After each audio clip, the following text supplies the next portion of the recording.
ഇച്ചിരി ബട്ടർ ഇട്ടിട്ടുണ്ട്. തേങ്ങയുണ്ട്. പിന്നെ ഇതെന്താ ചെയ്തേക്കുന്നത്? ചിക്കൻ ഉണ്ട്. ചിക്കൻ ബ്രോക്കോളി പുഴുങ്ങിയത്. സ്റ്റീം. നമ്മൾ ഇച്ചിരി ബട്ടർ ഇട്ടിട്ടുണ്ട്. നമുക്ക് ഇച്ചിരി ഗാർലിക് ഇതൊക്കെ ചെയ്ത് പിന്നെ എന്താ പെട്ടെന്ന് പറയാം. ഓക്കെ, അതിനകത്തോട്ട് ഇതൊന്ന് സോട്ടായി വരുമ്പോൾ നമുക്ക് ക്യാരറ്റ്സ്, ക്യാപ്സിക്കം, ബ്രോക്കോളിയും ഇട്ടൊന്ന് ചെറുതായിട്ടൊന്ന് വഴറ്റാം. അത്രേ ഉള്ളൂ. പിന്നെ ഇച്ചിരി കുരുമുളക് ഉപ്പും കൊടുക്കും. പരിപാടി വരും. നല്ല മണമാണ്.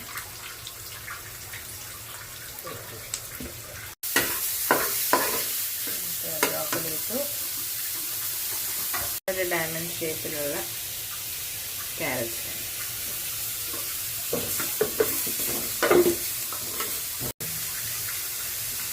ആഡ് ചെയ്തു. ആഡ് ചെയ്യണം.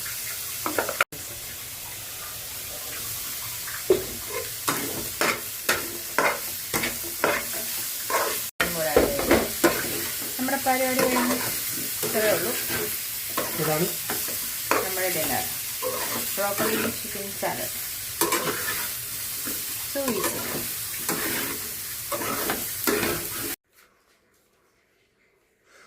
അങ്ങനെ അത് ടേബിളിലെത്തി.